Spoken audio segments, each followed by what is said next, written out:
Guys जय Shri Mahakal to everyone. सो मैंने अपनी रीडिंग में आपको बताया कि आजकल रिलेशनशिप में बहुत इश्यूज हो रहे हैं and I gave you the detail reading कि क्यों हो रहे हैं। तो इसीलिए मैं सोल्यूशन भी लेकर आई हूँ। मेरे मून कार्ड्स कहते हैं अब आप अपने रिलेशनशिप को सॉर्ट आउट कैसे कर सकते हो। तो let's check it.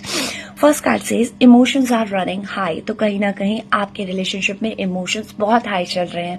Emotions high होने का मतलब है क्योंकि आप लोगों के रिलेशनशिप में कॉन्फ्लिक्ट है। कॉन्फ्लिक्ट की वजह से एक पर्सन साइलेंट हो जाता है, एक्सप्रेस ही नहीं करता है या फिर एक्सप्लेन ही नहीं करता है, और दूसरा पर्सन सोच सोच कर पागल हो जाता है। तो सोच सोच कर पागल होने की वजह से इमोशंस सरफेस पे आ जाते हैं, जिसकी वजह से कहीं ना कहीं कॉन्फ्लिक्ट ट्रिगर हो जाते हैं। तो गाइस आपको अपने पार्टनर को एक्सप्लेन करना बहुत जरूरी है। अगर आप उसके साथ लॉन्ग टर्म रिलेशनशिप देखते हो तो उसका संभालना भी आपकी जिम्मेदारी है।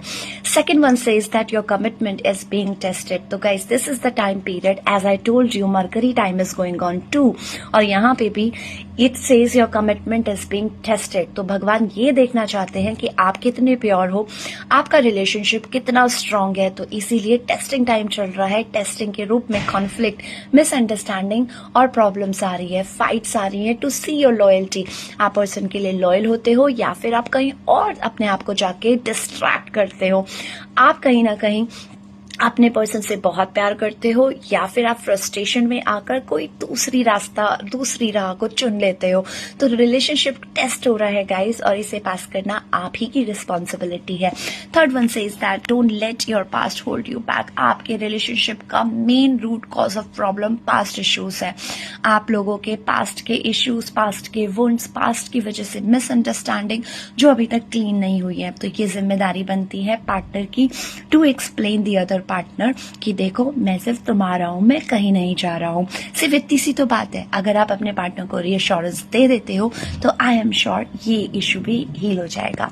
The other one says that communication is की। गाइस सबसे बड़ी प्रॉब्लम होती है जब भी लड़ाई होती है तो पार्टनर्स एक दूसरे से भागते हैं।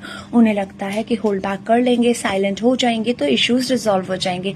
लेकिन गाइस ऐसा बिल्कुल भी नहीं होता है, क्योंकि दोनों ही एक सी एनर्जी या एक ही नेचर के नहीं होते हैं। अगर वन पर्सन उसको ऐसा लगता है कि लड़ाई हो रही है तो थोड़ा डिस्टेंस क्रिएट करो, सब सॉर्ट हो जाएगा, बट नहीं, क्या पता सेकेंड पर्सन को लगता हो कि आप अगर आके चीजें एक्सप्लेन कर दोगे, बात कर दोगे, समझा दोगे तो चीजें बेटर हो जाएंगी। तो मेरे हिसाब से रिलेशनशिप से भागना नहीं चाहिए, अपने शेल में छिपना नहीं चाहिए, एक्सप्रेस करना चाहिए, एक्सप्लेन करना चाहिए, कम्युनिकेट करना चाहिए। Other one says that a new start is coming.